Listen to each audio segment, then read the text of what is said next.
Good evening, folks. I'm Freddy Vazquez. This is Basement Politics Unfiltered.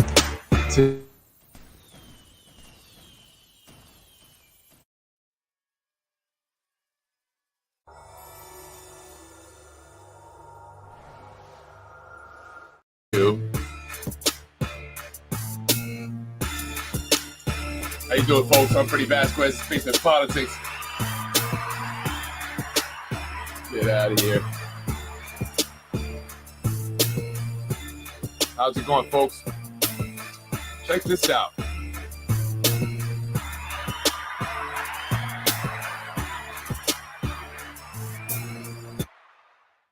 Yonkers Votes did a poll. Do you want Mayor Mike Spano to serve for another 4 years, or do you think you will elect a new mayor?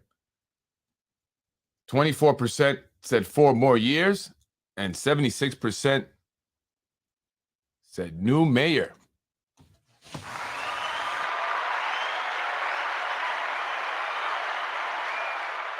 That's right, folks. I'm Freddy Vazquez. This is Basement Politics, and I am here to support change, right? We must come out and vote this year, and that's why I've been on this podcast every day, pretty much, encouraging people to register if you haven't, but to come out and vote for change. And I got some good news.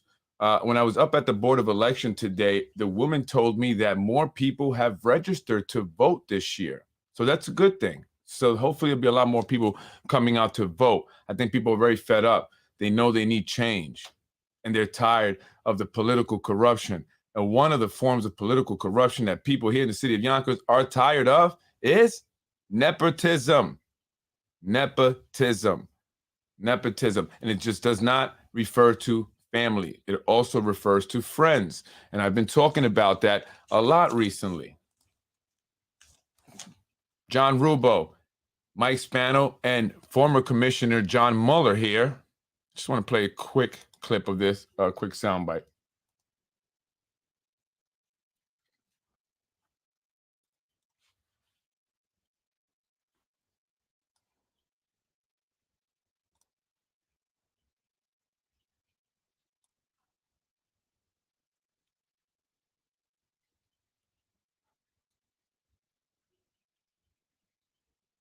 I think some people would beg to differ, Mayor Spano, especially the seniors. The seniors over at the Bernice Beckman Center would actually have a difference of opinion there, Mayor. Although the Councilman John Rubo, he says he's for the seniors. He talks so much how he's for the seniors. He's for a lot of things that he hasn't been. So I want to go over an interview he did with Donna Nolan in early 2020. And I want to compare to where we're at now and what the councilman has done since then. Let's compare to what he's done and what he said back then. This is the interview he did with Donna Nolan on the Yonkers Voice. I thought Donna Nolan did a pretty good job, actually, being, an interviewer. And I think she should do more of it. I think she really wasn't afraid to ask tough questions. We don't often see that coming from the other guy that does it, or any other individuals that they may go on. They don't come on Basement Politics, right? But Donna Nolan, I think, did a pretty decent job of interviewing John Rubo and asking some tough questions. And he gave some, I don't know, okay answers, I guess. Let's hear what he had to say.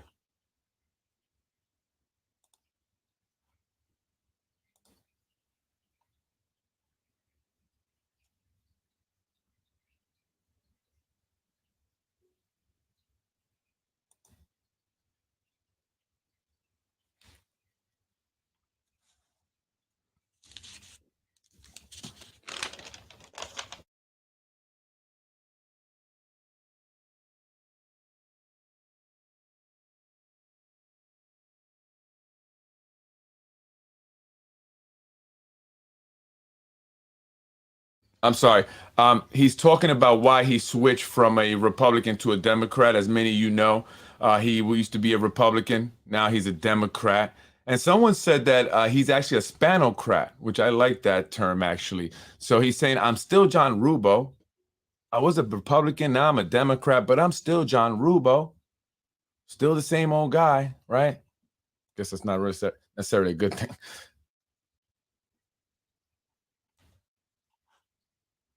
You don't have any sound on the.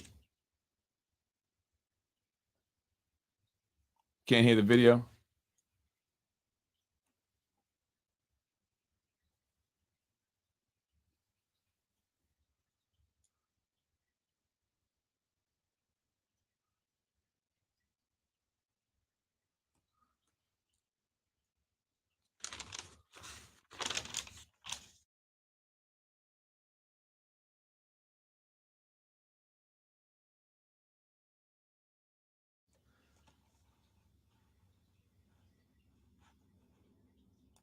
There's no sound on the video. Is that what you guys saying? I see no people are saying no sound. Is that on the video? Oh, you can't hear the video. Okay. Let me try to do this again. But he's you know, it's a good interview, and I want you guys here because I want to compare to what he's done actually. Let me know if you can't hear it still. What about now? Now, as a Democrat, a lot of your Democratic Party has voted on bills in the state as far as raise the age and the bail reform. Totally against it. Can you hear it? We're allowing criminals to run our streets. As a Democrat, do you feel with these new laws, Yonkers can still be one of the safest cities? Yeah, so we've worked very hard over the past, especially 2 decades. And by we, I mean the police department. Police department has worked very hard over the last 2 decades to make Yonkers a very safe city.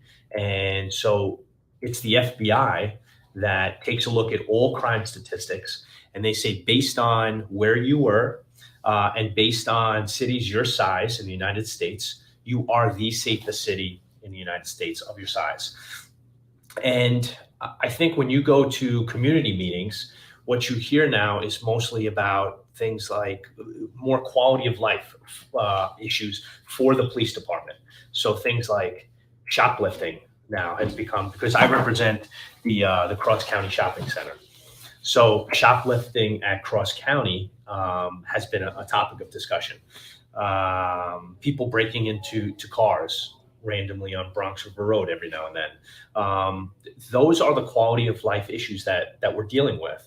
We're not dealing with murder rates. We're not dealing with, rape. We're not dealing with shootings as much as we were. Right. But so, now with these new laws that are out there.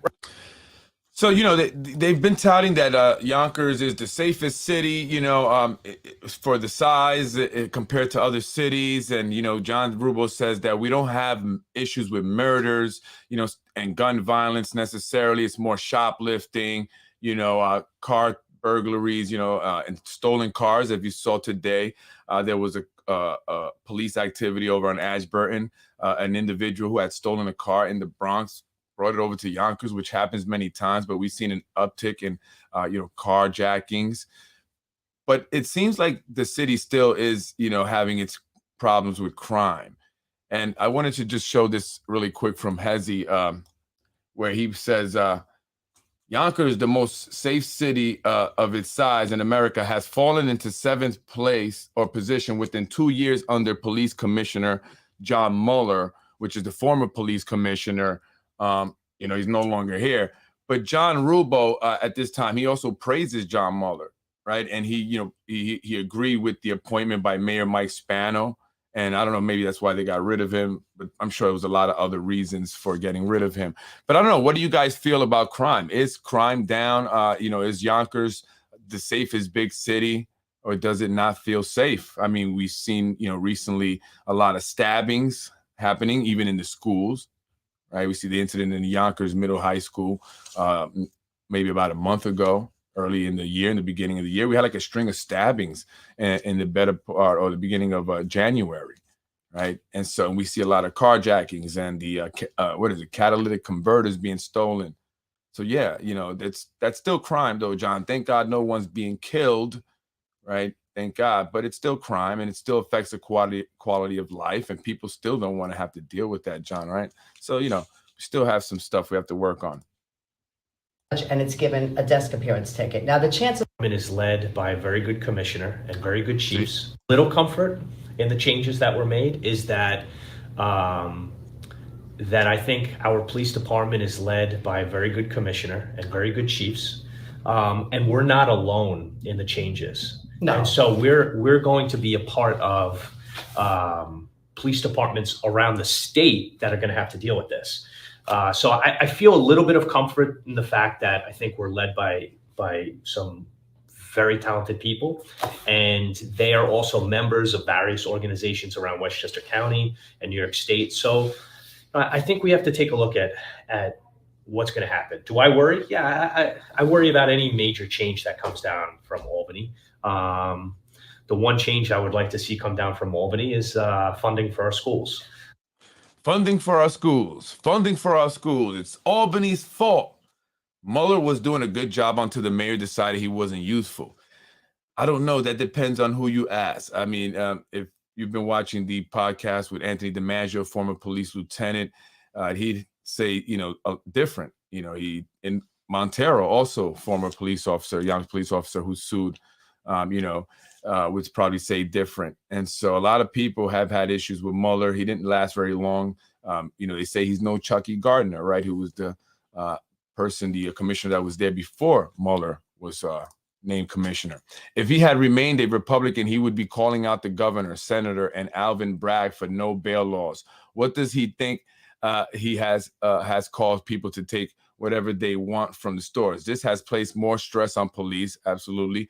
Don't change the subject to schools, John. You would have more money for schools if there were less patronage. You're right, exactly. And him, changing the subject to schools isn't a better conversation to have. There's problems there as well, right? There's a lot of problems there. So let's hear what he has to say. So maybe that'll be another topic. Here's my next question for you. I guess, although he's still the same John, right? Even though, he changed to a Democrat, now he supports bail reform, right? Had he, like you said, Joe, had he been remain a Republican, he would be against it, right? So obviously when you ran the changed, campaign the first time you ran as a Republican, I was a big supporter of yours, even though you weren't in my district. I believed in you. Thank you.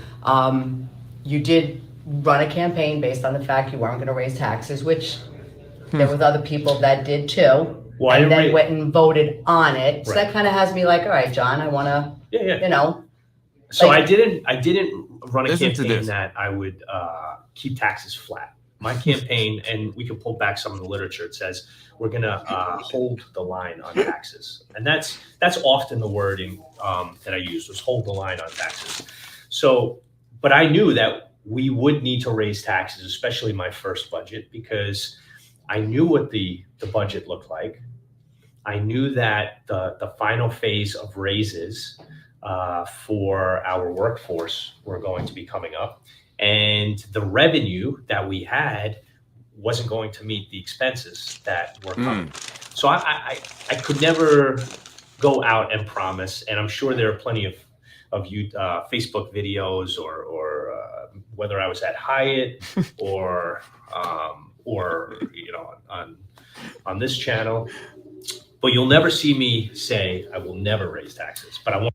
Ooh, way to spin it, John. You will never see me say I will raise taxes. I was just trying to hold the line. I said we have to hold the line, keep taxes stagnant, I guess, is the best thing we can possibly do. But I never said, and you can watch all the different videos that I've done in the meetings that I've attended where I spoke on taxes, and I never said that I would never raise taxes. I would hold the line. We have to hold the line. But I knew that we were going to have to raise taxes when I looked over or reviewed the budget. He saw that the money coming in was not enough to cover the money going out. And what did he say? It has to do with the raises. The raises for employees here in the city of Yonkers. And that's exactly what Joan just mentioned there. We would have money for schools if it wasn't for the patronage, the nepotism, and the extremely high salaries certain individuals get. Some of these made-up positions and no-show jobs where people are making over $100,000 a year. And even if they're not, even if they're like that individual, the son of the investor that bought 470 net per hand. What's his name? I think it's Anthony Jalaj. Oh, I don't know if I'm saying his name right, but he works supposedly in the mayor's office making $20-something thousand a year. But he's also a realtor, I guess, on the side as well. But is he really in City Hall? Is he really working? Or is that just some hookup that the mayor, the administration gave the man because of his father? And that's $20,000 a year out the window. And what about Seda Jerris, the wife of Zahi Jerris? She's a supervisor, although she has failed the supervisor test twice, I hear, yet she makes $130,000 a year. No experience, zero prior history of any supervising of anyone at any recycling plant.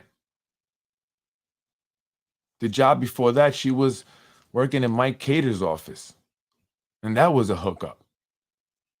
And that's $130,000 there out the window. At Anthony Jalaj, just $150,000. And mind you, I might add that Anthony Jalaj, a 20-some-year-old kid, the son of the investor who bought 470 Nepotism Avenue, is also on the zoning board. He replaced more experienced, more senior members who actually cared about Yonkers because they wouldn't vote on all these changes to the zoning laws that are happening here throughout the city. And so it's this money that's going out in these salaries for individuals that are friends, family. That's what's causing the problems we have in our budget when we're short. That's why we don't have money for schools. And the mayor wants to make sure that he keeps certain groups happy, so he gives them the contracts, he gives them the raises. Oh, it's election season, got to promote a bunch of people. You know what that means? More money that's going to be going out now in salary. The city of Yonkers spends what? Probably about 60 to 70% of the revenue it generates every year on salaries. And what also has an impact is that many of the individuals that are making these salaries do not live in Yonkers.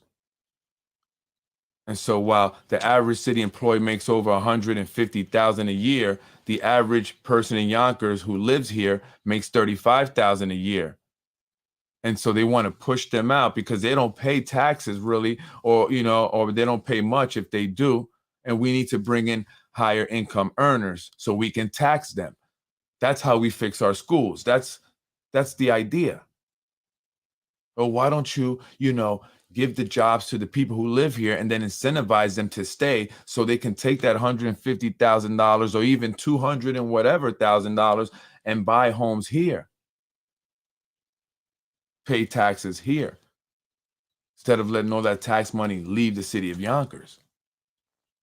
And then you want to replace them with people who work in the city. So they'll be higher income earners. They don't work here. They work in the city. That's where they make their money. And then you'll tax their income because they live in Yonkers. So they'll have that income tax for living in Yonkers that they'll have to pay now. And that's why some people even won't move out also because of that tax. They don't want to pay that Yonkers tax. So maybe if we didn't pay so much, right, and have these high pensions that now have to be paid once people retire, like the mayor's former driver who raked in over $1.3 million his last 5 years on the job, what does his pension look like? And that's to be paid for the rest of his life by the taxpayers. So it's about money mismanagement. That's the issue here. And the comptroller here in New York State have said that time and time again. Yonkers brings in good money. You guys manage your money wrong. You don't manage it properly. They said in their report time and time again, you guys go over budget on your overtime by $4 to $5 million for damn near every department. Guys are getting 20 hours overtime each week. Yet our roads are shitty. What are they doing for that overtime? I mean, listen, I'm not against it, I guess, but what are they doing? And so it's about money management, proper management of the city. We make money. Stop comparing us to Buffalo. That is a cop-out that these elected officials constantly do, trying to trick you. Stop comparing us to Buffalo. Buffalo does not generate the revenue that we do. Buffalo has more people. Buffalo is a lot more poor, the second poorest in the nation.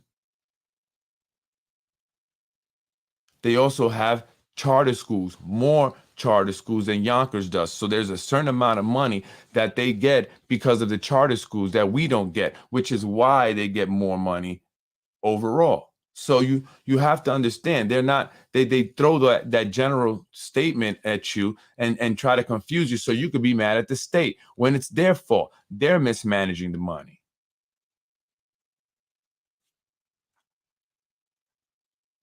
Wanted to hold the line on taxes.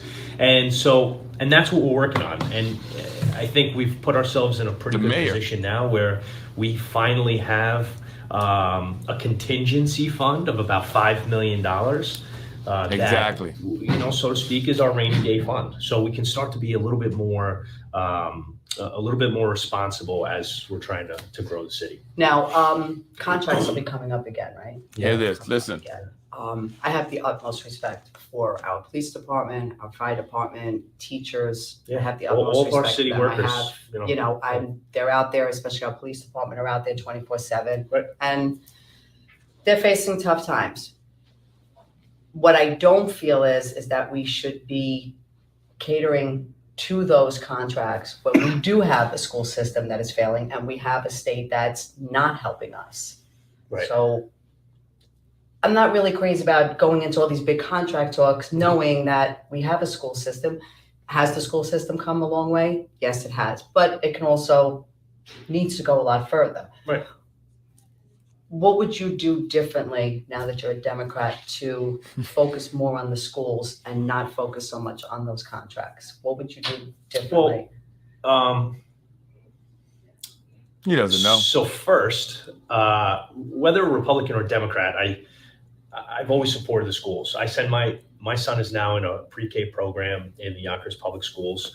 I went to Catholic school growing up, but I believe that especially our elementary schools, we have a very good public school system, and our high schools are doing better and better. And especially as we see this next generation of students, rise through our high school system, we're going to continue to do better and better. But we need the resources. And so we live in a very expensive area. We're in Westchester. Even though if you take a look at property taxes here versus other parts of Westchester, I mean, for the same house in Yonkers versus Mount Vernon, you may pay $4,000 or $5,000 less a year in property taxes. And it's pretty significant.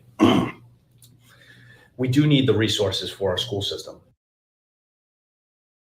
He says we need the resources. He agrees. I love the question. Donna Nolan, by the way. That was a great question.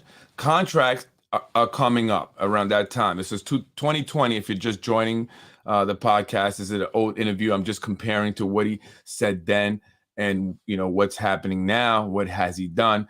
And so contracts at the time were coming up. And Donna first started off by saying, I love the police. I support them and the firemen and all the city employees. John said, yeah, support all the city employees, But, we have a failing school system. And so how can we cater to the contracts that the departments want, the unions want, when we need to fix this school system that we have here? We have to address a lot of serious needs. Schools are very old, some of them over 100 years old. And that's just among many of the problems. So how do we give the firemen, the police, teachers more money when we need money for the schools? She says the state isn't giving us any money, right? And they know that. How many Years have they been saying that now, so why do they continue to rely on the state? At this point, they should have devised a plan where they do not need to rely on the state because they know the state isn't going to give them anything, or at least not what they're looking for, but they haven't. They continue to blame the state. They continue to give more, give more, give more on these contracts. And the teachers are very important. The firemen are very important. The police are very important. Our DPW crews are very important. But you know who else is very important? Our kids. And I think that we all should consider that, whether you're a police officer, fireman, DPW, and the teacher. As you should know most of all, what is lacking in the schools. And so this is a sacrifice for our kids. And so maybe we don't get that step raised this coming year. We need to do something. We need to figure it out. Because it's a very serious issue and our schools have not really improved. And I love how they, try to preface this question with that by saying, they have come a long way. And if they have, then where were they before? They have not come a long way. They have not. Absolutely not. Whatever happened to the money that went missing from the school's budget a few years back? That was all a scam. That was done so that the mayor can take control of the school money, the school budget. Ultimately, the mayor controls every department, all the money in every department. It doesn't matter if Casada is the one that's asking for it and signing off on, documents. The mayor's going to give you what the mayor wants to give you. The mayor's going to tell you what to ask for. That's how it is.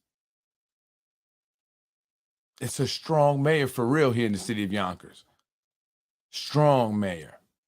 And if you don't have the right person in that position, they are going to abuse that strong mayor system of government here in the city of Yonkers. And so they pretended that there was some mishap with the money.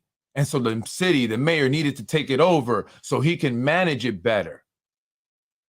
And they fired a lot of the school board finance guys and used the city's people that he controlled, that he can trust to finagle numbers. And then he appointed all people on the board that essentially he controls. Lakeisha Collins-Bellamy jumped into the board and then jumped out and became city council president. There's no real vetting. There's no real consideration into the people that are being appointed to the board of trustees. It's basically a place where you start to get your name out there, and in the event you may run for office. It's not about the kids. And so if you care about the kids here, if you have a kid in the public school, then you need to come out and vote. Otherwise, moving forward, we cannot complain anymore about the schools. This is our opportunity to change things. These individuals are liars. This guy's spinning everything. That's what he does. Look at his face. Look at the bags underneath his eyes. Why is he so tired? So that's what they did. And guess who was around at that time? Nader Sayegh. He was on the school board of trustees. I believe he was the president. Why didn't he get fired? Why didn't they let him go? They let other people go because he was in on it. And then they said, oh, never mind. We actually did an error in the accounting. We, included money that had not been approved by the state yet. So we weren't really getting that money. But by that time, they already did the, the YMA, something, and they transferred over control of the school budget, the school money to the mayor and the city of Yonkers, putting it all together. That's why now the city has a total, money of 1.4, something like that, $1 billion that the mayor manages. Essentially, he creates the budget and the council that is under his control votes for it. And this is what I'm saying about Anthony Moranti, the finance guy, who has never really spoken out about anything. Have you looked it over, Anthony? You're an accountant. You of all of the council people should know best. And since you're so independent, we should have heard more from you. We can't trust PFK O'Connor, the company that audits and does all these financial audits, because they are just looking for contracts with the city to continue that work, continue getting paid. That's why they can contribute to all these campaigns. It's all a system of corruption and nepotism, folks. It's really what it is. Yonkers public schools were better in the 90s. I agree. I went to them in the 90s. They had teams. The middle schools even had teams. 8th grade, all that stuff. Every school had a team. It wasn't one team or two teams for everybody. These kids are never going to really have a true chance of excelling, in sports, going to a college that provides them a scholarship for their athletic ability if there's no real program. And no disrespect to the police and the firemen who volunteer their time. Thank you for giving them something. And shout out to my wife for creating a cheerleading squad. So that way that when they go play teams like in Dobbs Ferry, or teams like Hastings or Ardsley or Irving, whatever, where they have cheerleaders, they don't look like fools without cheerleaders. So thank you, sweetheart. And the girls are amazing. They do a great job. And she volunteers her Saturdays, every Saturday now. So I don't get to see my wife in the morning. But it's okay, right? Because we have to give back. Even if we are doing it for free, we have to sacrifice. We do it as a community. That's what it's about. I ran for office with the concept of an elected board of education, not 9 members answering only to the mayor. Exactly. We have to. And this is something that I would like to see the, candidate that, I would like to vote for mayor, look to do. An elected board of trustee. Let the parents decide. Let's get some more parents on there, people with academic experience. Let's also bring back the term limits, folks.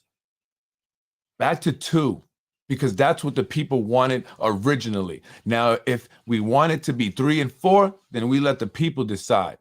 But I'm hoping that the candidate that I want to back is going to do just that. Sports, music, Roosevelt had a TV station, awesome time to be in Yonkers School. I know there was a lot of things going on, and they took it all away. They did all these cuts. Why? Why did they just do all these cuts? They cut everything. Music, all the sports, the arts. They stripped it down, bare bones. And then they added a little piece here, a little piece there, and then people are going to say that we've come a long way. Well, they did it in the first place. So it's time for change, man. I'm so passionate about that. Like, that's like the number one goal for the next mayor's education, man. Let's improve the schools, because that is how we reduce crime. That is how we help people break the cycle of poverty. That is how we build communities. I've been to, and I lived in communities where the school district really brought the community together. And that's what we need to go back to. Last year, Yonkers added an additional $12 million in recurring aid to the schools. We need the state to do significantly more.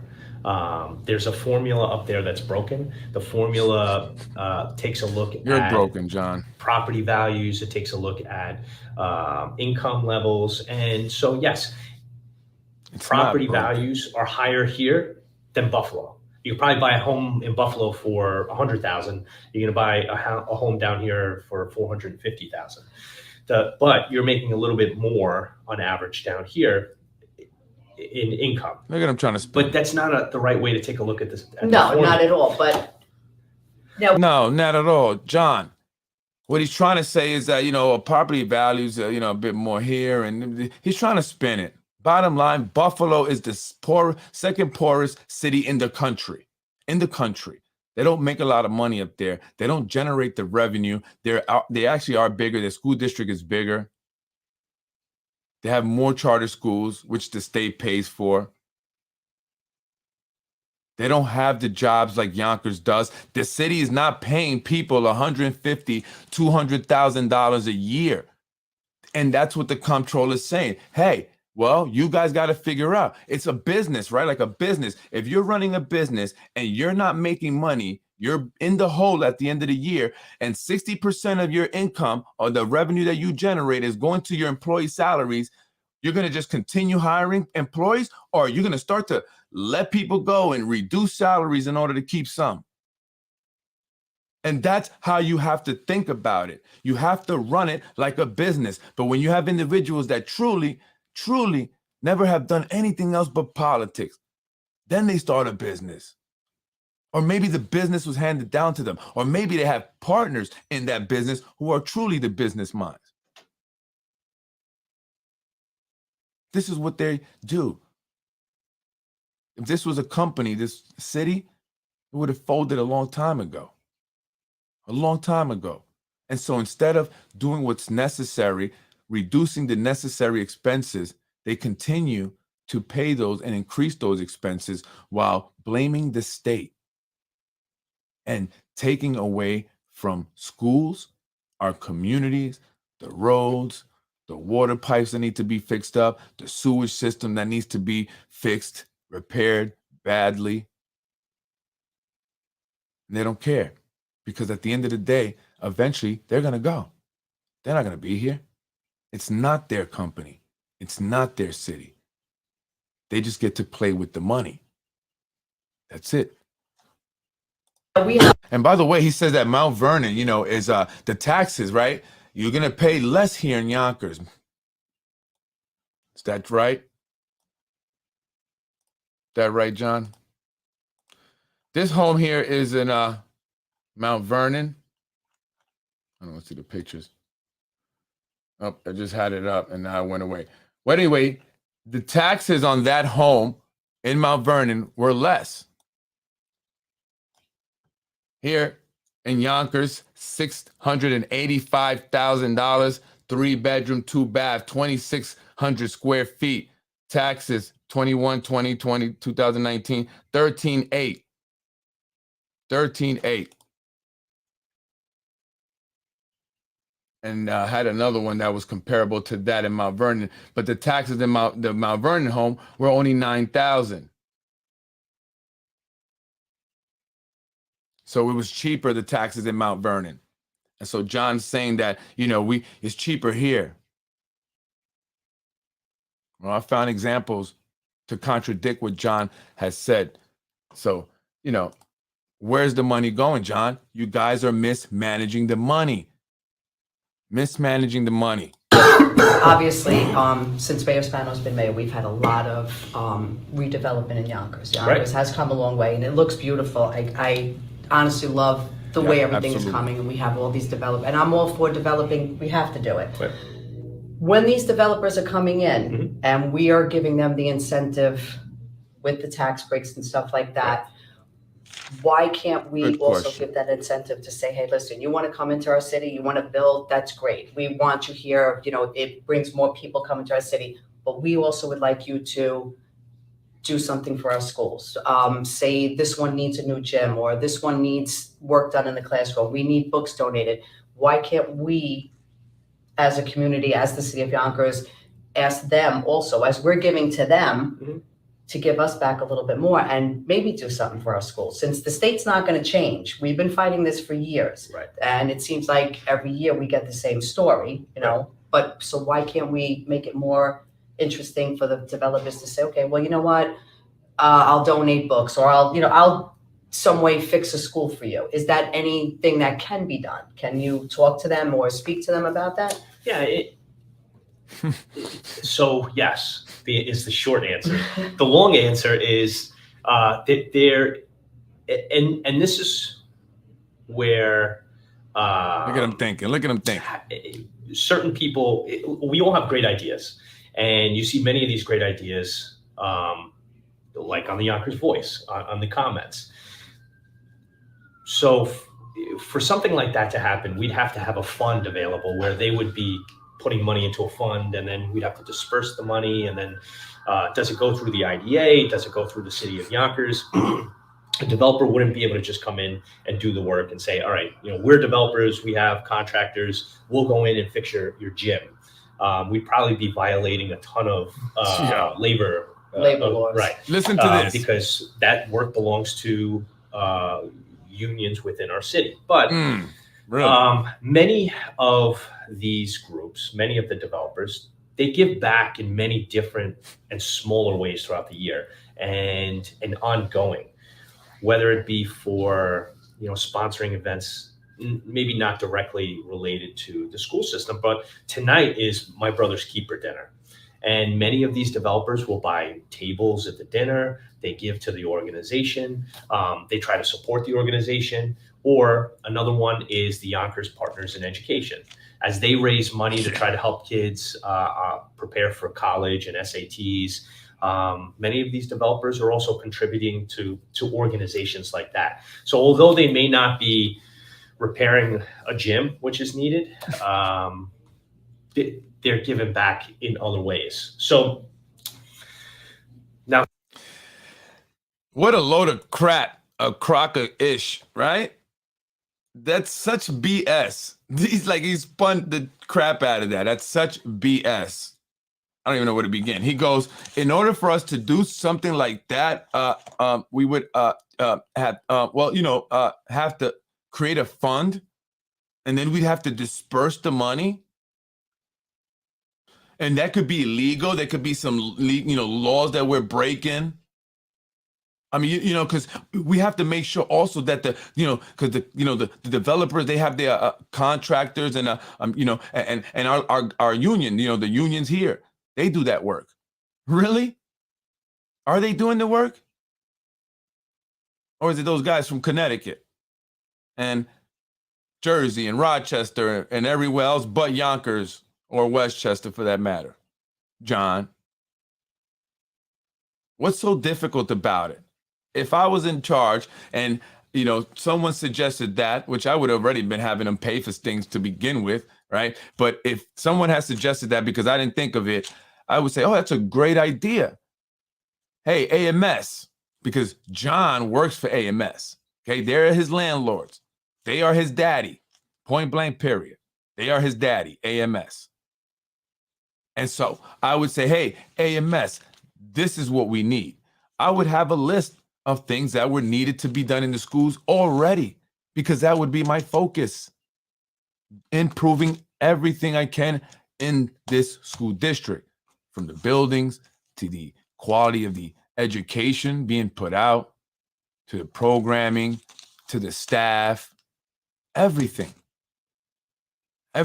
And I would have a list and I say, hey, AMS, do you think maybe you could, knock down that 136-year-old school that we got over there and rebuild another one? Or maybe I'll go to Joe Carter, because Joe Carter builds fast. Let me tell you, that guy builds studios fast. He's the fastest developer out here. Out of all the developers, Joe Carter is fastest. And maybe that's why some of his stuff isn't safe. That's a lot of complaints he's gotten from, people who bought expensive townhomes. But anyway, I would say, hey, Joe Carter, we need this school. Can you build it within, X amount of time? Sure. Find a temporary location for the students in the meantime, if it goes in through the school year, and voila, they got it done.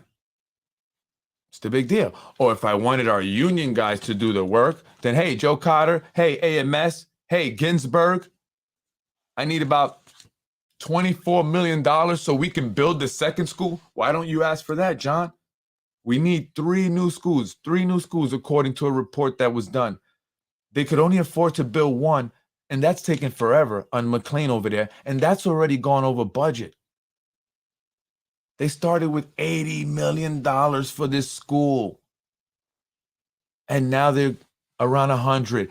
And the contractor has built schools before, one school before, over in Connecticut, and they did it for $44 million. But in Yonkers, it costs more than double, triple almost, right? Triple. So that's the problem. So I'd say, give us the money, then I'll have our guys do it. Either way, we would get it done. That's a great idea. Why haven't they asked the developers to do some things like that?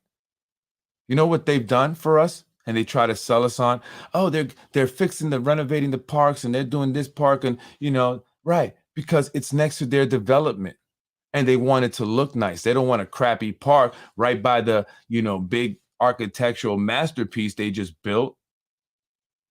So of course they're going to do that. But why aren't they repairing the schools? Because they know that they're only putting up 1 bedrooms, 2 bedrooms, studios, mostly young professionals without kids. They don't care about the schools. They're pushing most of the families out. This is a transient-oriented district town now. Everybody's just coming in. Yonkers is going to be a hub. If you stay here and sleep here, most likely it's because you are working at the movie studios. You might work at the casino that's going to come in, or you working in the little, stores around that got to facilitate the community, people get their bacon, egg, and cheese, right? Or in the grocery stores and stuff. And then the wealthier people live over there on the east side in the homes, that little district that they carved out, District 5. That's what it's all about. And they want the seniors to sell their houses. That's why they're building so many senior homes. And that's why you'll hear John Rubo encourage seniors to sell their homes. Oh, you can sell your house if you want to downsize and go into one of the senior apartments. They're building more senior homes than affordable housing buildings. Why? There are more seniors than people who are having trouble paying these crazy high rents? I don't know. Now, taking a couple steps back to where you started there. I'm waiting on one set of numbers, which I wish I had for this interview, but I'm waiting on one set of numbers that tells us the property values of all the developed property and what revenue the city was receiving from those properties before they were developed. So that's the one component I don't have. What I do have is over the last 10 years, over the all right. We got to look at the questions. We have some questions. So over the last 10 years, the apartments we've built, we've increased the income tax revenue by $34 million a year. Okay. So now every single year, we're generating $34 million more in income tax revenue than we were 10 years ago. In sales tax, because of improvements to Cross County, Ridge Hill, the shopping districts, new shopping, income tax has gone up $13 million a year. You mean sales over tax? The past 10 years. So over the past 10 years, we're receiving $50 million more in new revenues every single year because of all of this economic development, because of attracting new people to the city. And these same new people, they need to find a place to shop. They need to find a place to eat. Dangling the carrot for the developers years ago to say, like when Mayor Spencer said, hey, Art Collins, who developed most of the early stage of the waterfront, he hung that carrot out and said, we'll give you a tax incentive to come and build. He came, he built, it started to spread, more people came, they built. And so it created this momentum that the city really needed. Now, I'd really like to see what the property tax number looks like. Okay, well, a lot of people, some of the Shame on him. He seems ignorant of something called Community Benefits Agreement, which require developers to provide public services and amenities in neighborhoods where they build major projects. He is clueless. Right. They haven't provided anything for the people here in the city of Yonkers, except for some luxury rentals, if that's all you care about. But they've torn up our roads in order to build their developments. They've brought in a lot more people, a lot more traffic. They've blocked views. They've caused rents to go up. Cost of homes also to go up. And they've provided nothing in return other than the apartments. And they're not even giving us the number of affordable units that they're supposed to, like John Rubo's landlord, AMS. They're building the 906 unit luxury unit, Teutonia on Buena Vista, and they're only putting 45 units are going to be set aside for affordable housing. That's crazy. That's crazy, right? So he talks about, all this, developments bringing in business and stores. But if you look at Ridge Hill, this stores closed. There's a lot of empty retail space there. I don't know, right? And I was in the mall earlier today in the Galleria, and that's closing in March. It was pretty sad to see. So I don't know how much revenue we're generating. Yeah, maybe an income tax as more people are moving here and they're having to pay the city tax. What is it, 3%, something like that. Yeah, maybe you're going to see that. But then when you're increasing your spending at the same time, you're not going to get anywhere, right? It's going to even out. It's going to cancel itself out. And that's the problem. As someone said, where all these detectives are, giving all these raises, promoting people to detective, that comes with more money. So when you get more money, the city spends more money. Is that how it goes? That's not smart money management, especially when we need money. It's time to start saving money, and any extra money we get, we need to save it. Not hire a bunch of more family members. How much has the IDA given out in tax breaks in the same last 10 years? Exactly. And again, folks, a lot of the people that are coming in are renters. They're not going to be paying property tax. So a lot more people coming in, but doesn't mean more property taxes. Also, the developers are getting tax breaks on the property taxes. They also get tax breaks on sales tax and mortgage recording tax, but primarily they take the benefits from the property taxes, and that impacts the schools. That's what helps fund the schools, right? Property taxes. Between Con Edison, Verizon, and cable companies have destroyed all the streets in Yonkers, needing to update the infrastructure for all those new buildings going up, and they haven't fixed not one. Absolutely. And they don't, yeah, you're right. They don't fix them up. They just patch them up, and they're all bumpy. Sawmill over there by the cemetery and the warehouses, the carpet mill. Horrible. Like, why are we allowed to even drive like that? If I was the mayor, I would not want, I say, yo, Con Ed, you better fix that. You're not leaving that like that. I'd be damned if my people are going to be driving on a road like that, and that's damaging to their cars. My car, damaged. My office is by there. I have to go through there a lot, and my air suspension system went. It's horrible. We shouldn't have to be dealing with that. I mean, it's not even just a little pothole. The entire street is one giant, pothole, a bunch of potholes. And Tuckahoe Road is the same way. Central Avenue. I was in the Bronx not too long ago, and I thought about the Bronx and how much better the streets were than Yonkers. And it shouldn't be that way. And it's all for the developers. The developers. Con Ed is making a killing. Verizon is making a killing. And the residents are killing their cars. No one cares. Get a flat tire? Oh, well. Messing up your struts and your shocks? Oh, well. They don't care. It's all about the developers. Comments on here, I'm not even, or questions, they're not really questions. They're being pushed out of the community down on the riverfront. And yes, we are attracting comments that we have all this development going on, and we have all these beautiful buildings going up down on the riverfront. And yes, we are attracting people from Brooklyn, Queens. They're coming, and I think that's great. It's more people in our city. Right. A lot of people do feel like they're being pushed out, that there's not affordable housing. They're being and this pushed is in out 2020. of the community. Right. So I had a conversation this morning with an attorney who helps organize things here within the city. He's been in the city for a very long time and is very knowledgeable. So I wanted to pick his brain a little bit. And the topic was affordable housing. And it was affordable housing because it's been a topic amongst the Democratic caucus. And so years ago, an ordinance was put in that for every new building, 10% of the units needed to be affordable. So if you build a 400 unit building, 40 of those units needed to be offered to, they needed to be built for affordable purposes. So people could apply to live in those.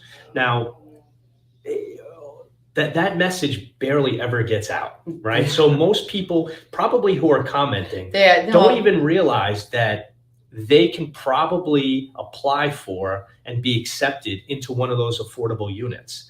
And so we have, and it's really open to everyone. Yeah. It's not, I think it's based on 80% of what's of the average median income in Westchester County.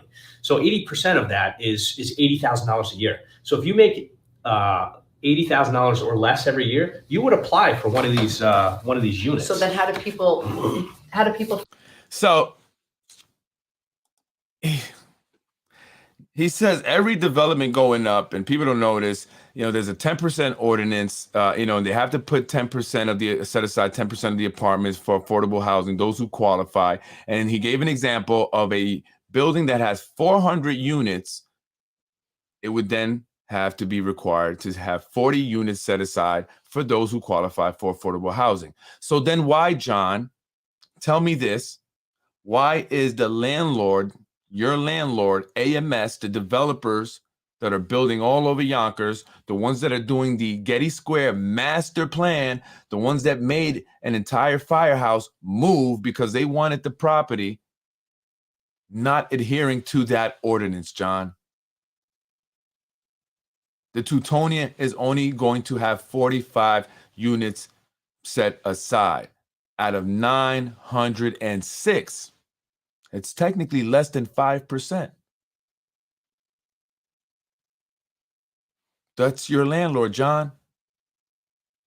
You sit on the real estate chair committee. You vote on things for your landlord. Very recently, he was voting on, things for his landlord, AMS. They went and bought the building and helped John Rubel out by giving him a new lease that lowered his rent. How many people here in the city of Yonkers that have signed a new lease recently or are going to be signing a new lease have had it lowered? How many?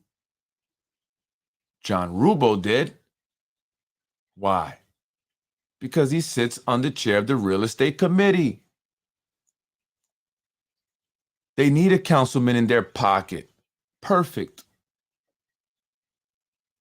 Among other people, they also have Nick Spano in there. He's their lobbyist, the mayor's brother. So they have the mayor in their pocket also. So that's why they're getting away with that. And so, John, no, the person that you gave as an example cannot apply there just so easily. And many people don't know that. You can apply there and you can live by the waterfront, even if you don't make enough. And he's going to give an example of Corazon and how she wanted to create and ultimately did. But this is 2020 we're talking about. It just happened like the end of last year. They created the affordable housing registry that Corazon Pineda Isaac has been pushing and pushing and pushing forever, which technically they have a registry online already. It's called Affordable Housing Online. You can go there. You can check out Yonkers. What does it matter, though? They're not putting enough affordable housing units. And then in 2021, that following year, the following year, John Rubel refused to increase the housing ordinance to 20%. Although he changed his mind and voted yes, they got it passed. But then the Democrat mayor vetoed a housing ordinance. Vetoed a Democrat. Imagine that. That's not a Democrat. That's a Republican. And no diss to Republicans, but, that's how it is usually. The mayor vetoed it. And so then the council went back to override the mayor's veto and say, nah, mayor, we want to pass this for the people, for the constituents that voted for us because they need it, because there's a housing crisis here in Yonkers, and we must do this. They failed to do that. Tasha Diaz flip-flop, decided the housing ordinance wasn't good and it needed to be reworked. John Rubel went back to, feeling like, 20%, I don't like it. Of course not, John, because Your landlord, AMS, the guys that gave you a better lease so your business could stay afloat, didn't want that housing ordinance to pass. Point blank, period. Quid quo pro, conflict of interest, political corruption, whatever you want to call it. It's wrong, unethical. I think it's illegal. He should be up out of there. Point blank, period. There's nothing else you can say. It's very obvious. And he's lying to us, saying we have 10%. No, AMS is doing less than 5%. And you ain't saying nothing, Johnny.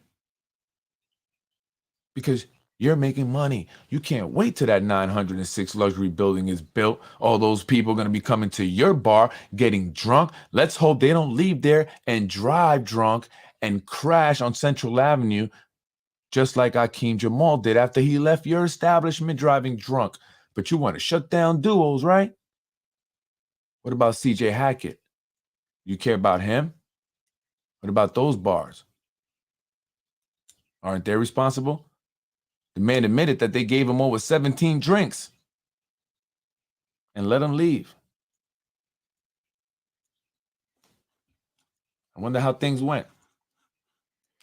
By the way, shout out to Yonkers police officers and detectives and everyone else who may be watching right now. I know they watch the show. I don't know if it's for intel or because you enjoyed the show, you agree with me. I don't know what it is, but I know you watch. Shout out to you guys. Thank you for watching. Appreciate it. Find out about that. Why is it that they don't know about it, and how do they, I mean, I'm sure everyone would love to live down by the water. Right. How do they find out about it? So some of my council colleagues had some really good ideas about. Did they have proof that Mike Cater got free office space for the contract that Smith Bus Jacob had when he was city council president?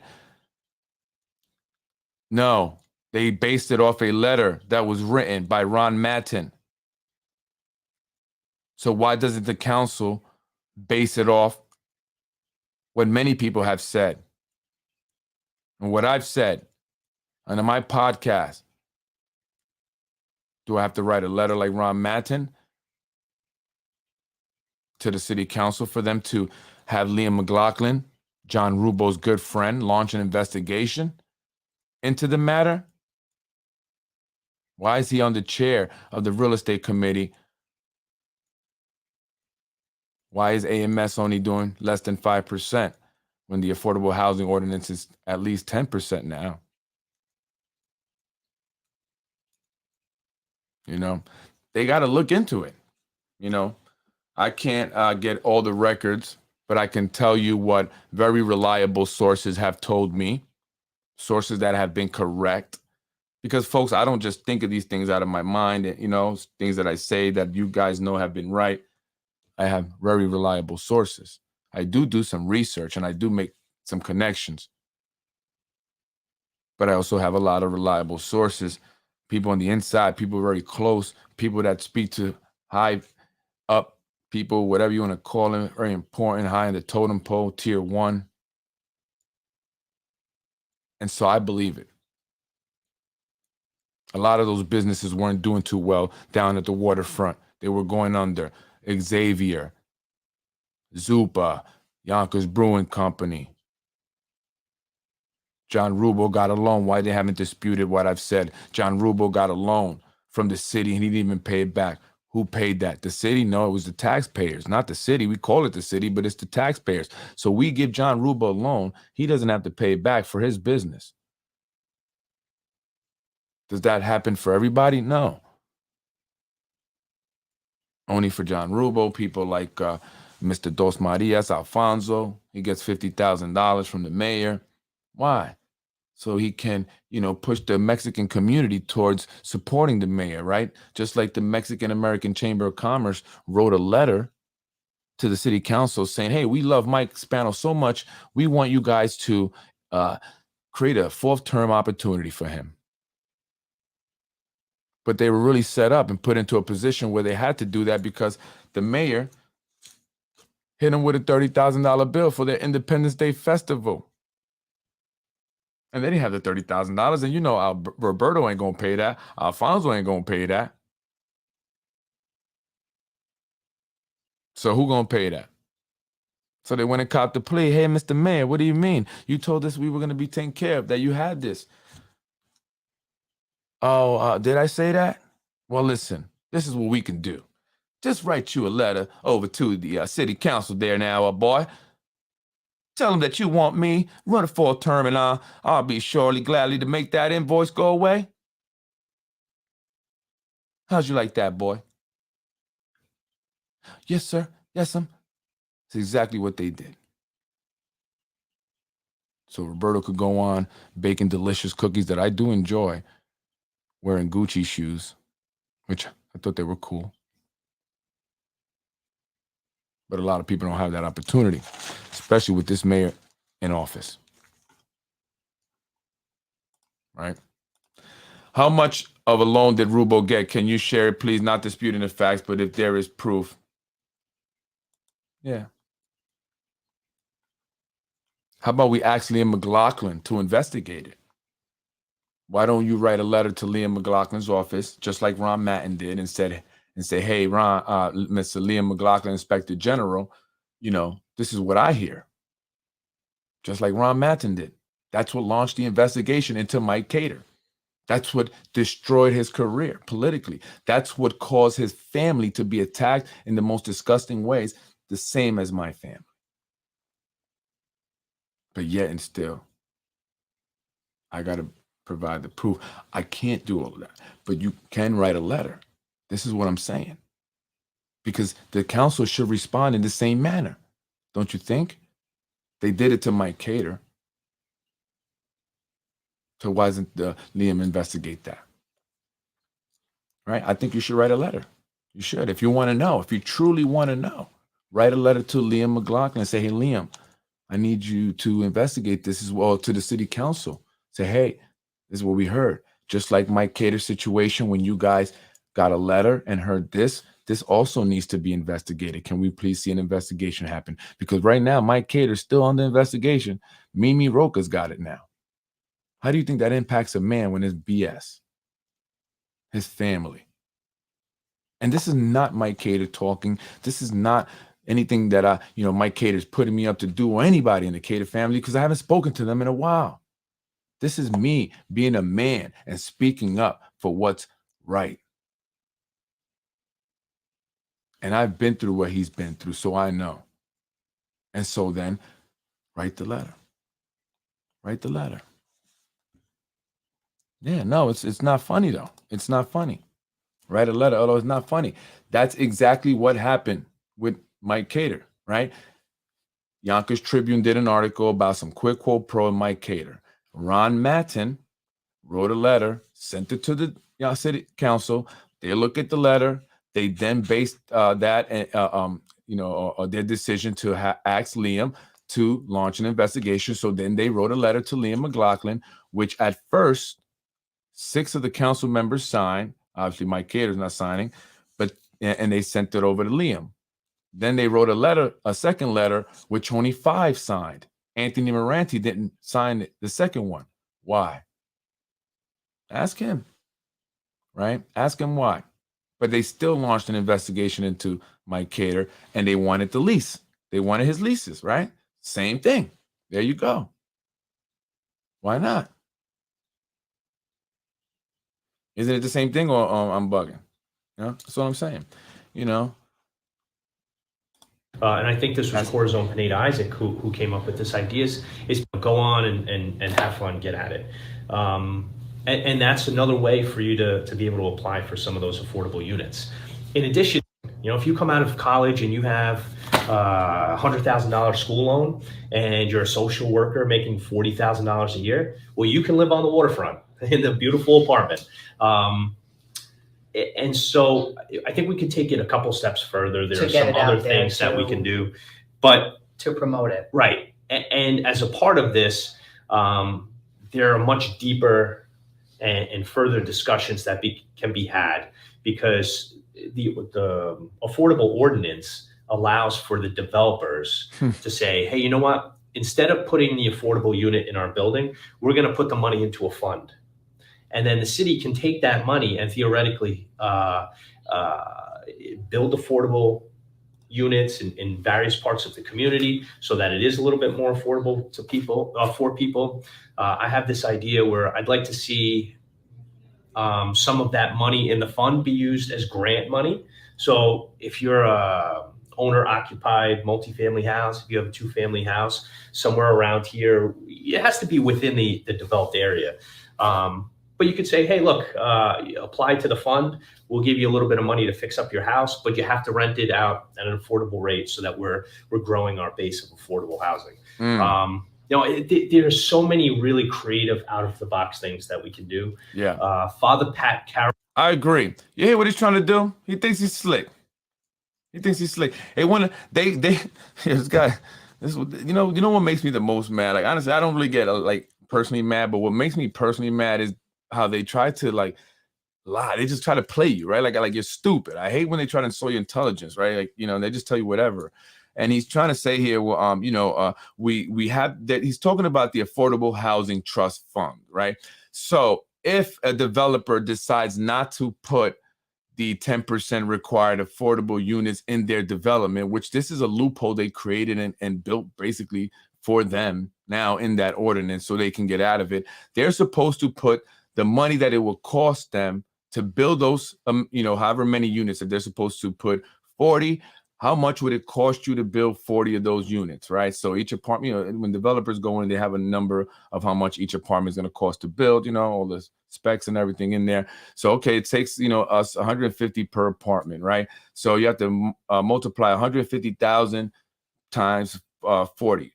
And that amount of money should be going into an affordable housing trust fund that's managed by someone in our crooked city.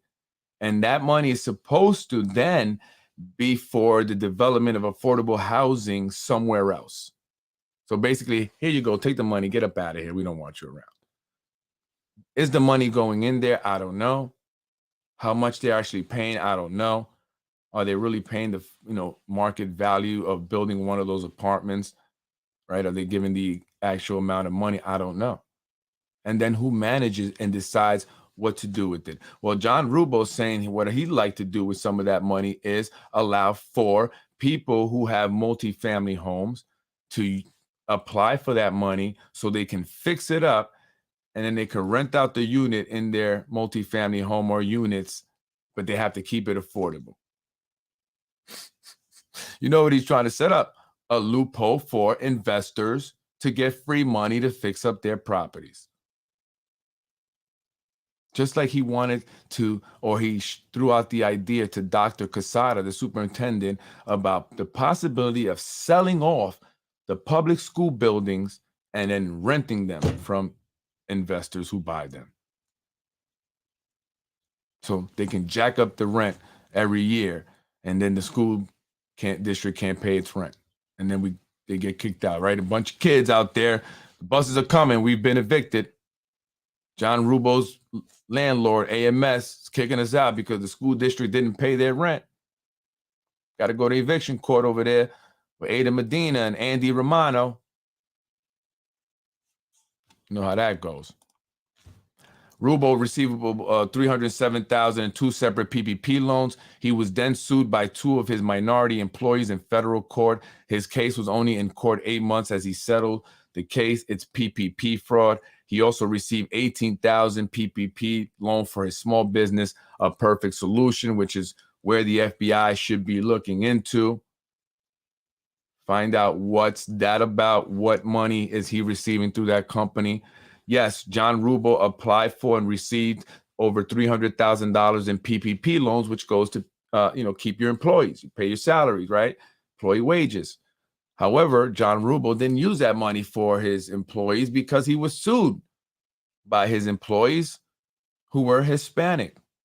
All were Hispanic. He hired Harris Beach to represent him. Harris Beach. He hired Harris Beach to represent him. He settled out of court. But why didn't he pay his wages, his employee the wages? He got PPP loans that he didn't have to pay back. Another loan he didn't have to pay back.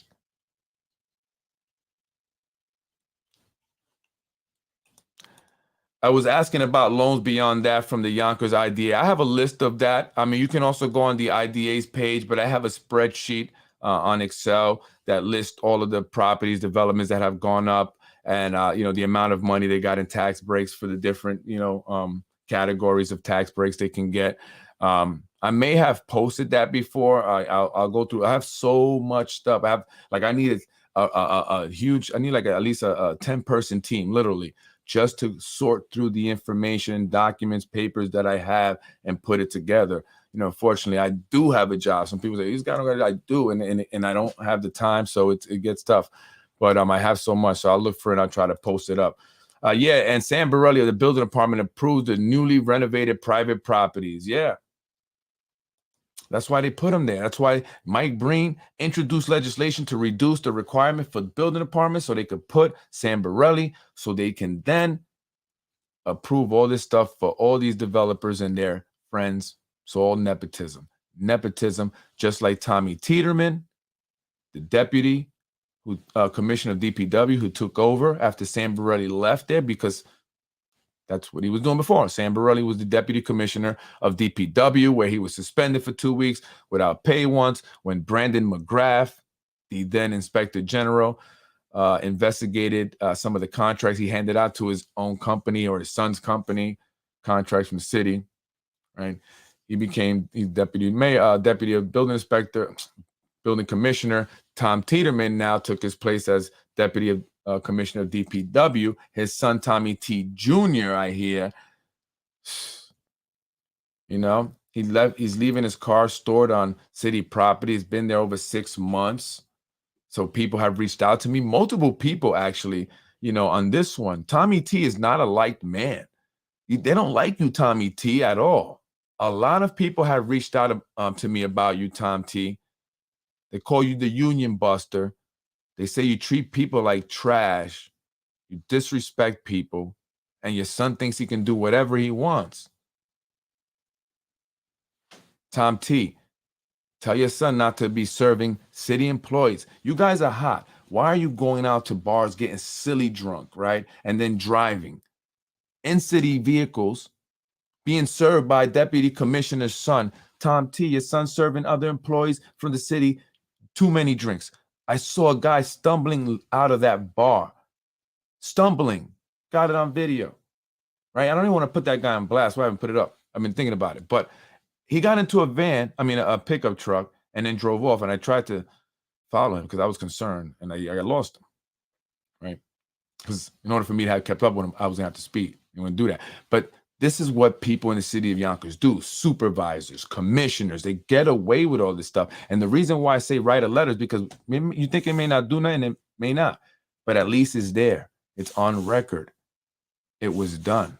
And the more we do these things, we take these steps, it's pressure that we're putting on these individuals. And I don't know if it's pressure or whatever that Lakeisha Collins Bellamy is all of a sudden emailing me all these press releases and stuff. I don't know why. Or is she trying to set it up because of the email I got when they set up that whole, situation back in November of last year? So now you got to try to make it, we always emailed him. No, you didn't. Yes, the Castle Royale got an IDA loan. A lot of people got IDA loans, right? And this is where, again, nepotism is a problem, because the YIDA is the Yonkers Industrial Development Agency. The chairman of the Yonkers Industrial Development Agency is the mayor. The executive director is his sister-in-law, Jamie McGill Spano, who is the wife of Vincent E. Spano, the Yonkers city clerk, who makes $183,000 and barely shows up to work. Just go to City Hall. Look at the meetings. When was the last one he sat at? $183,000. Meanwhile, his wife makes $130,000. Does she show up to work? I hear she doesn't, according to sources. It's a no-show job. Another one. It's just too much. That's where our money is going, folks. And so if you vote a Spano in again, you're not doing any justice to yourself, the city, the people of the city, our kids, schools. You're perpetuating an income inequality that exists here in the Yonkers that keeps a certain segment of the population impoverished in perpetual state of poverty, with not much to help you break out of that poverty. How many of you still waiting for a job? No, Tiedemann was already a deputy DP. Oh, how many deputy DP? How many of the same position have 3 freaking clerks? They have more than one deputy DP commission. How many deputy mayors do they have? No, Tiedemann was already a deputy DPW commissioner. From what I hear, he failed the test for his own position and was elevated to DPW deputy. Oh, I hope long before Borelli. Where's my screen? Oh, well, folks, I'm up out of here. What happened to my? I don't know what happened to my computer.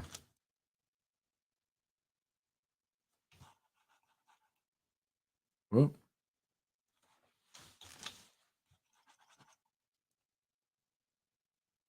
Well, part 2 tomorrow. I'm Freddy Vazquez, Basement Politics. If you can hear me, have a blessed night. Freddy wins. Fatality. I'm Freddy Vazquez. My computer is acting up. Oh, am I back? I don't know what's going on with my computer. It was acting up, but I guess I'm back. Yeah, I mean, I'm going to pick up part 2. I'm already an hour and a half almost tomorrow. I want to talk about the police list, right? And go over that. Some people were asking me about that. I'm going to post that up. I'm going to post up the full list. I'll be doing that. It's all about transparency, right? I'm trying to bring transparency here to the city of Yonkers as much as possible. We need it, folks. We need change here in the city of Yonkers. It's a need. It's a need that exists here. I mean, for far too long, certain group of individuals have just, abused their power, have colluded to enrich themselves. They continue to do so. And it's been an unfair situation for a lot of people, and a lot of people want justice, man. People have been killed because of, individuals just doing what they want, being reckless because of nepotism. They feel like they can get away with it. They have gotten away with it. They're allowed to get away with it.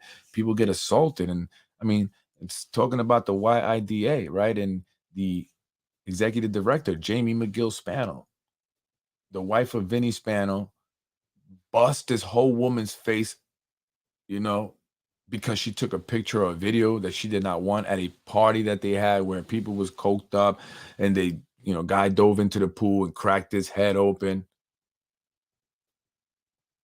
And so Jamie didn't want that going out. So she cracked this woman. And the reason why she cracked her is because the woman said, I don't want to get into what she said because I don't want to get into the bochincha, but she made a, comment about her husband and she just busted her whole face and she didn't go to jail or nothing.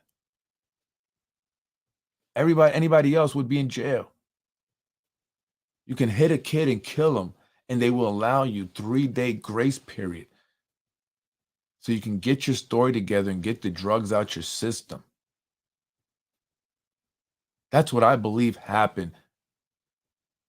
Tony Solari, who spoke with detectives the night CJ Hackett was killed, a 16-year-old boy hit by the city employee driving drunk from a bar that was owned by is owned by the mayor's nephew. That's why they don't want to mention the name of the bar. Just like they don't want to mention the family that killed the officer on Tuckahoe Road. You see, police officers, when you protect one, then another one gets protected. Now what can you do? You should have let it fair all across the board. Don't protect anybody if they kill a kid or kill anyone innocently doing something stupid. Come on. Like, that's not okay. Now you have an officer that's no longer here who is going to be retiring. And they're not holding anyone accountable there, right? No, nepotism. Going back to CJ Hackett, nepotism.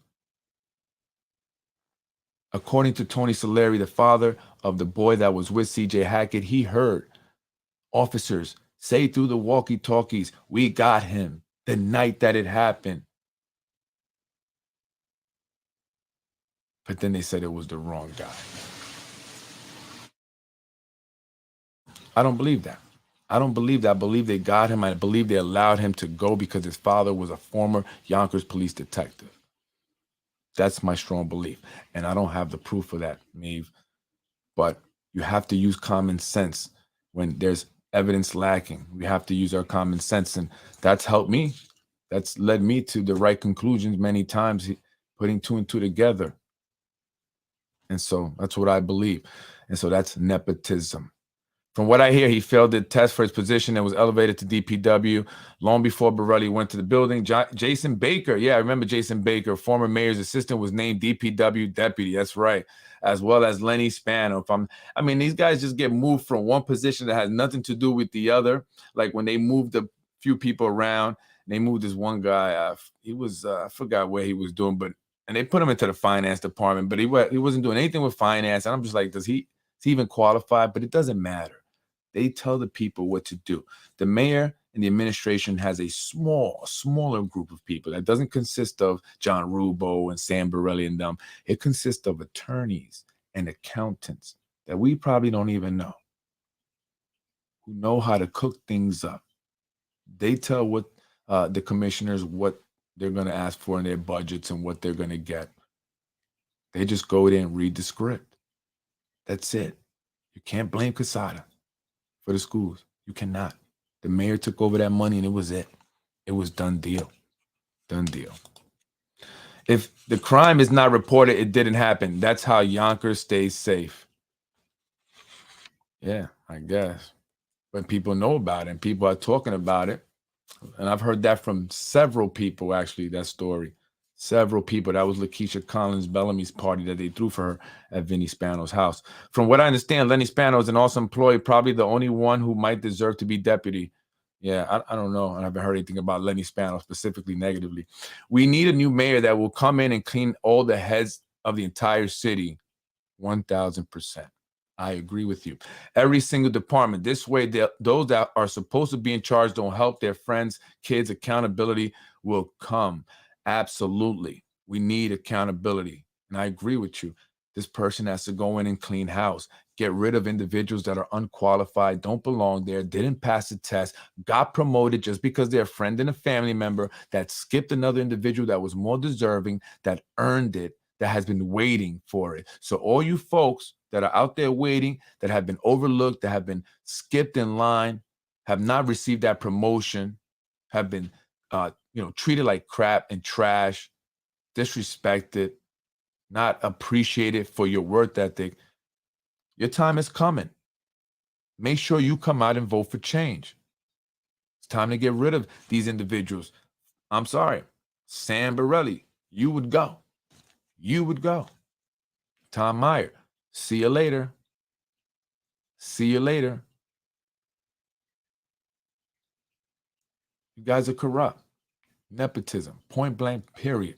You are corrupt. I will tell it to your face. You are corrupt. You utilize DPW as a campaign tool, campaign vehicle. You get people to donate, go knock on doors, to rip people's banners down and do things to their businesses at night, put trash in front of it.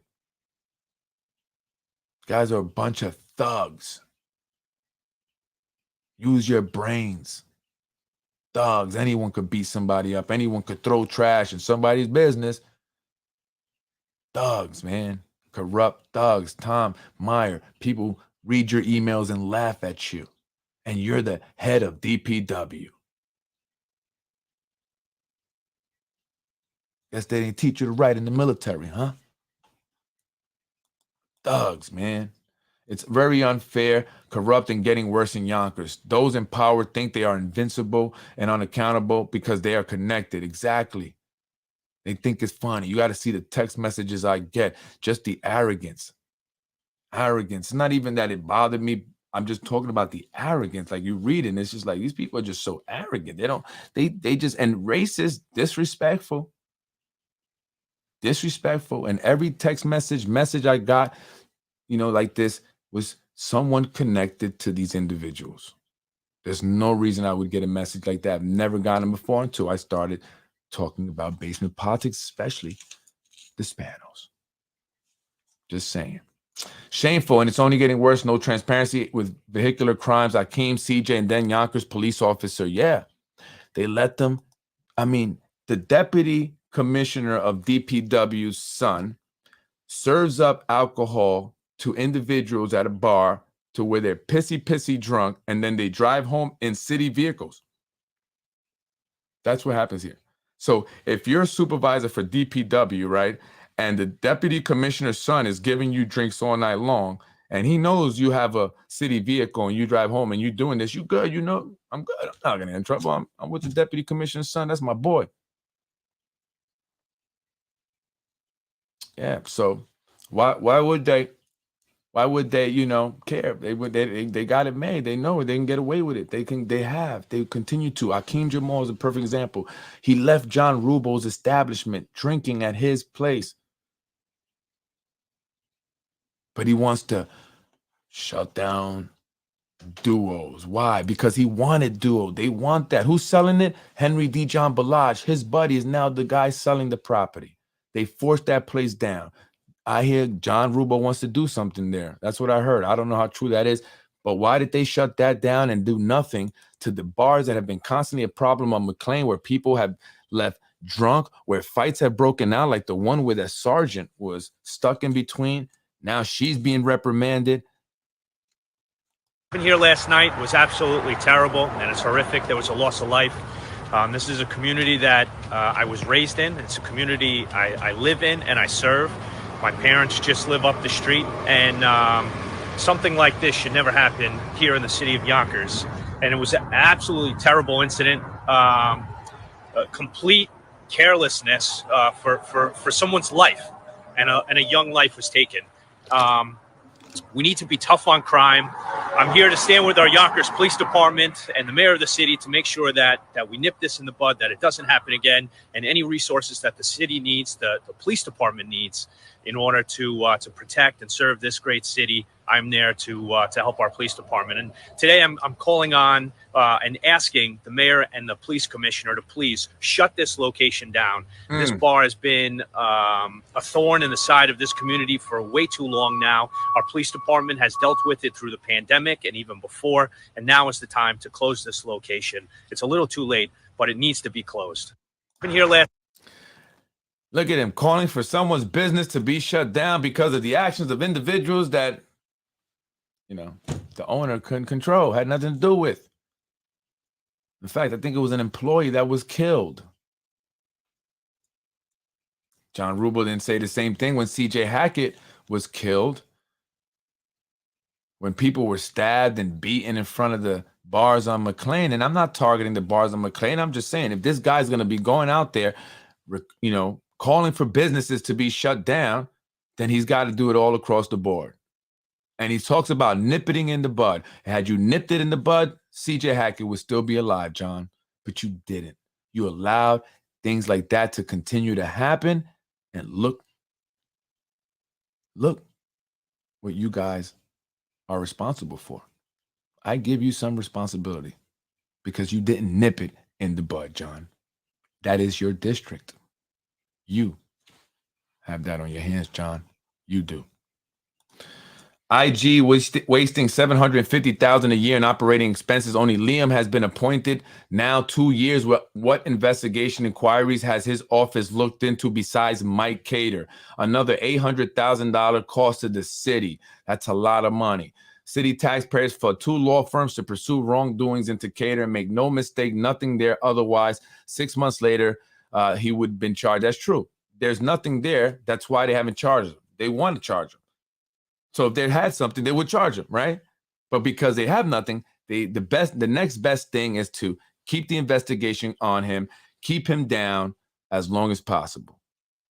Waste taxpayer money. Lots of taxpayer money. And that's what Liam McLaughlin, Vinny Spano's friend, John Rubel's friend, a long-time nepotism member, part of the nepotism system. His mom championed for segregation. She wanted to keep it separate and unequal. Mom basically was a racist, and I know he hates when I say that, but she was. Liam. And now you're going after an Arab because you're a racist. Why don't you go after John Rubo? You guys almost look like, except he has red hair. Go after him. Go check out his leases. Liam McLaughlin, the Yonkers City Inspector General. Go look into quid quo pro with John Rubo in AMS. Why don't you do that? Liam, Mimi Roca. You're helping Liam. You're helping the administration keep Mike Cater down, are you not? AMS gave you free office space in their building, 86 Main Street. I saw it. Hector Santiago saw it too, right, Hector? Look what they're doing to you, right, Hector? So was Mimi Roca involved in quid quo pro as well? Unbelievable. That's the facts. She's getting free office space from AMS, Mimi Roca, when she was running. And how much did the taxpayers pay that day when Mimi Roca and all the other Democrats like Vereshchak were out there in front of City Hall on a Sunday promoting themselves when it was supposed to be a voter registration drive?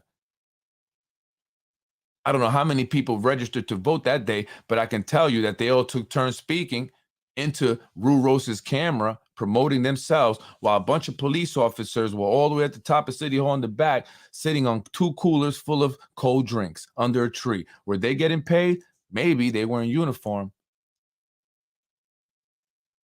This is the gross negligence, the mismanagement, not just the money, but the city. And a lot of you folks are going to feel it if you don't vote for change. You're going to feel it. All you folks on the east side, folks that, just, I go to work, whatever, you better come out and vote. Yonkers is rotten to the core. It sure is. And it's time for that to change. Why you think that Hispanics and blacks here have largely been impoverished for so long? Are you guys ready to stop this? Are you ready to make some change? Hispanics, blacks, and don't let these black and Hispanic leaders fool you. Don't let them fool you. Don't let them fool you. Quid quo pros only applies to those not connected in Yonkers. No, I know. I'm just saying. It's quid quo pro to me. She should have been paying. She should have been paying. Right? As soon as subpoenas start dropping, they will all run for the hills. We'll see. We'll see. Why didn't Rubo come out and speak about the criminality and death of CJ? Because the guy was connected. He's a Dolan, I guess. His family's connected. His dad's a former Yonkers police lieutenant. He must have a lot of steam. They were partying over at the nephew of the mayor's nephew's bar. The mayor's nephew. You think John Rubo's going to call for the mayor's nephew's bar to be shut down? Yeah, right. Yeah, right. Rubo ain't going to do that. He ain't going to do that. That's for sure. Because allegedly, John Rubo was shaking down the owner of Duels, who was a former Bronx police officer. He had to pay for protection for months. I believe it.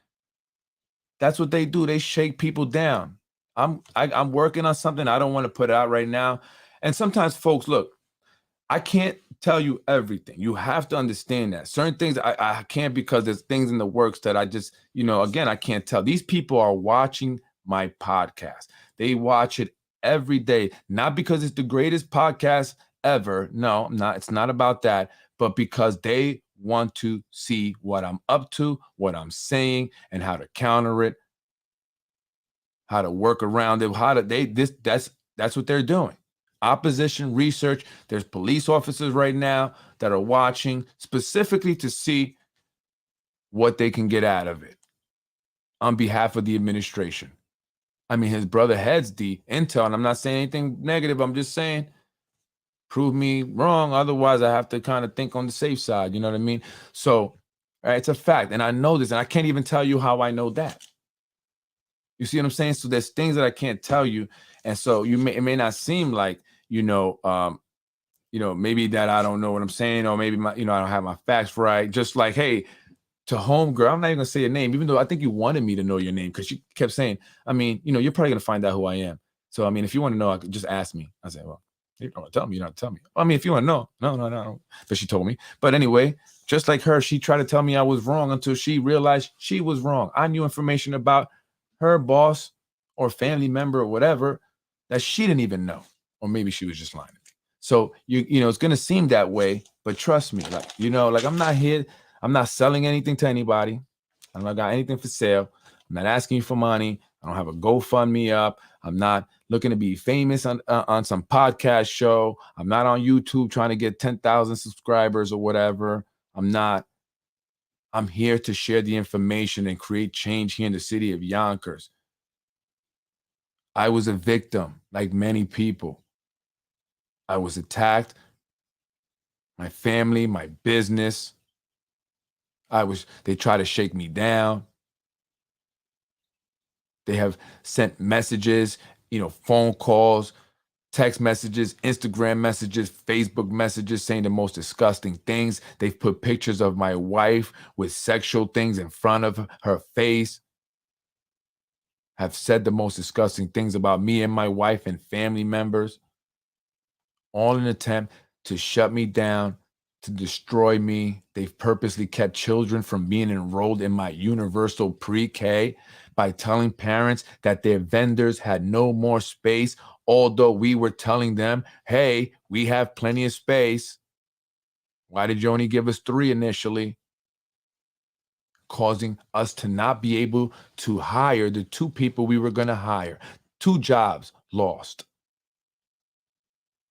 Kids not being in a universal pre-K program because they're lying to their parents in order to hurt me. These are the individuals that are in charge. They don't care about you. They don't care about your kids. They don't care about the streets. They don't care about nothing other than enriching themselves, because once they're out of here, they are out of here. And if they can keep it going forever, they probably will try to do that. Who knows? Keep it all in the family. Nepotism. The Windsors, right? King Charles over here doesn't want to let up control. And in order to maintain control, he will let a few individuals do whatever the hell they want in the city. And certain people, he will allow them to make some money by steering opportunities strictly to them, which is why the chick from Romano office called me, right? Heard all the opportunities, resource, and money. As long as these people continue to help them get votes, they'll keep as many people out of the political system as possible. There's a reason why so little people come out to vote. They like it like that. They can control it like that. So they don't want you to come out. There's a reason why they don't put up the signs to let you know about the planning meetings. There's a reason why they have Brew Roast and Yonkers Tribune. And I'm not making anything bad about these people. I'm just telling you, put up their little notices on those pages and those pages only. They don't want you to see it. They don't want you to know until it's too late and you can't do anything about it. And this is why I am here telling you, we must come out and vote before it's too late and we can't do anything about it. And so this is very important. It's very important. We must get these individuals out because it's the same group of people. And I'm tired of seeing the same people, same individuals. And they look down on most of us. They do. Appointing judges. And so you don't get a fair trial when you go up, in front of one of these judges. That's how it is. Why do you think Mike Cater is having the issue he's having now? Hector Santiago can't even get a judge, or he finally got one from Orange County. Why do you think Zahi Jerris only got 4 years out of the recommended 16? Why do you think Stephen Dolan pleaded not guilty and didn't get his bail raised when the DA requested it, even though the DA wasn't really aggressive? Why? Because they are all connected nepotism system here in the city of Yonkers, and we end it by voting someone else in as mayor. That's how we end it. That's how we get justice. That's how we get our revenge. Not that I want to say it's revenge, but just, some of us have been done wrong, and we need our justice. My family was done wrong, and I'm not going to stop. I already told you. I want my justice. And I'm not going to be violent. Not going to be, we're going to do it the right way. We're going to use our brains because we're smarter, folks. All right. So we must come out and vote. And they're going to come at me and everyone with everything they got. And so be wary of what they post about me or, anyone else. I can already see it now. It's going to be tough, but I believe that we can do it. I do. Otherwise, I wouldn't be here. I wouldn't be here. I don't get paid for this. I'm not asking you to give me $1. I'm asking you to give me your trust, give me faith, and give me your support. And I promise you, I will lead you to the finish line. I'm Freddy Vazquez, Basement Politics Unfiltered. Thank you, folks. I appreciate you always. Always I do. And I love this city. And this is why I do it. I truly, genuinely love this city. Otherwise, we would have left already, but I can't. I love it. Just love this place. I do. A woman in City Hall is being harassed. She has been there 24 years. They are trying to get her fired. I hope they do so. She opens Pandora's box. Well, to the woman that this is happening to, reach out to me. It's time to end being scared. I'm not scared. Let me know. Let's do it. To the police officers watching, don't do nothing for those guys. They're done, man. Somebody else might be your boss. So chill out. Be careful. All right? Be careful. Truth needs to be told. Thank you. I appreciate it. Thank you. Freddy, you should get Kareen as a spokesman. Nobody will know what you're up to. Kareen, who's that? I'm not sure. The Fed, I hope the feds are watching. Well, I mean, they did reach out to me thanks to Jake Espinoza, and they they talked to me for a little bit. I told them the podcast I did. They wrote, he said, "What is it?" So, I'd like to think he's watching. I spoke to him a few times actually, and I don't care. I don't care. Screw you. I don't mean you folks. I mean them. Screw them. Screw them. Trust me, the FBI is watching. They're looking for stuff. They just learn how to hide it better. They've learned since 2012, right? And they've gotten people that need money. So people that wouldn't get a job normally paying 100-some thousand, they use those people now because, the job is their reward. That's their payment. So if you get, somebody gets a job, it's not illegal. Tasha Diaz being a council person and then being majority leader, which comes with an increase, is not illegal. See, the difference is with, Sandy Anabi, Zahi Jarvis was giving her money that was coming from, certain individuals, the developers, so she could pay for her Mercedes. See, that's hot. But if you give a council person a vehicle, a city vehicle that they don't have to pay for now, that's like giving them a car, but it's a city vehicle. There's nothing wrong with that. They're supposed to get one, right? And Tasha's all the more glad to take it, all happy, because before that, I don't know what she was doing, right? And she may not even have that. So it's an upgrade. And so that's what they do now. That's smarter, I guess. Right? So that's the way it goes. I'm Freddy Vazquez. This is Basement Politics. Thank you, folks. To the woman that's being harassed, get at me. Message me. politicwithfred@gmail.com. Everyone send me information. politicwithfred@gmail.com. Send me the information. Let's go. Let's put it out there. I don't care. FBI. What's up? I got some info for you, actually. I'm supposed to be sending it to them. That's right. And that's why I can't say everything. I'm not playing. I'm not playing. Because I'm really a street guy, and I really want to go to the streets, but I can't do it that way. That would be a big mistake for me. So I can't take it to the streets. Next best thing is call the FBI, give them the information. Freddy wins. All don't care. Give me any information, folks. You have any information, I'll make sure it gets to the FBI. We got to bring this corruption and nepotism down. Enough is enough. I hope they're watching too. Be careful. Thank you. Listen, you can die just going outside tomorrow. Get hit by a bus. You never know. Get hit by a drunk driver who works for the city. You never know. So if I'm going to die, I want to die doing something that was right. That was going to make some real change.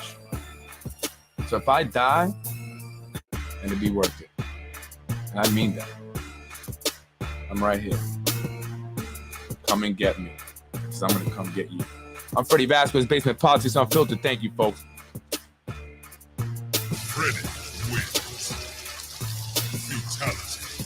Get the gun. Get the gun. Get the gun. You're watching Basement Politics with my dad, Freddy Vazquez. You're watching Basement Politics with my dad, Freddy Vazquez. That's what I was screaming at once, right? You're watching I was screaming, get the gun, because I had a bunch of guns, right, Rude? No. I do have licensed guns because I am a law-abiding citizen. I've never been arrested. And so when I went to purchase my guns, they did all the background checks that they needed to do. And I got my guns because they found no reason not to, be able to sell me a gun. So mentally, no crimes, I'm good. Can't say the same for other people. So I have no shame in being a legal gun owner. I think everyone should if you are, free of any felonies or anything like that, right? You should. I'm going to protect my family all the way.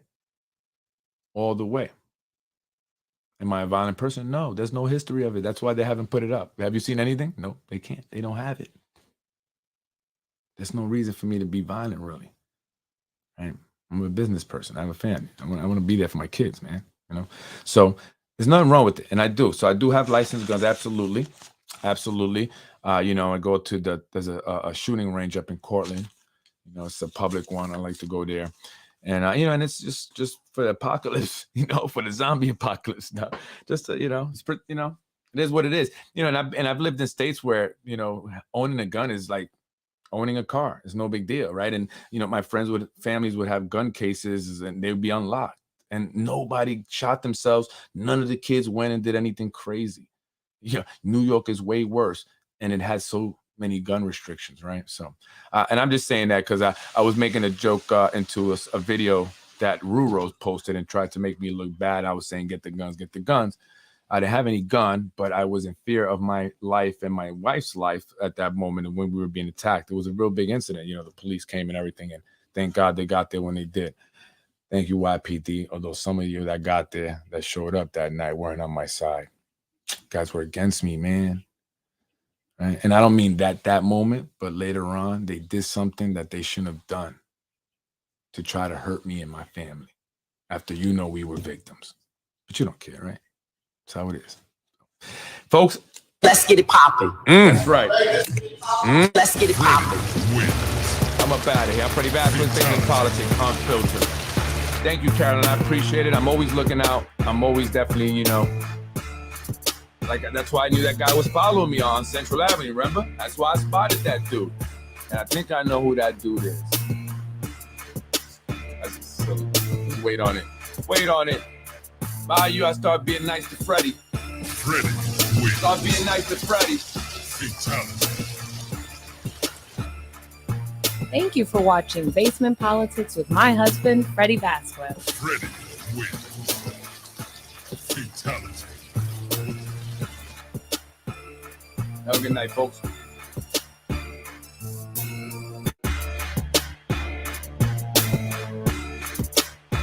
Again, to the woman being harassed at City Hall, please reach out to me, politicwithfred@gmail.com.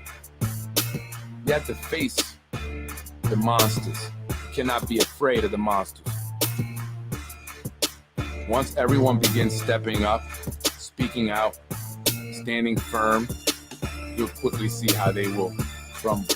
Freddy wins. Fatality. No! And nepotism now, and corruption now.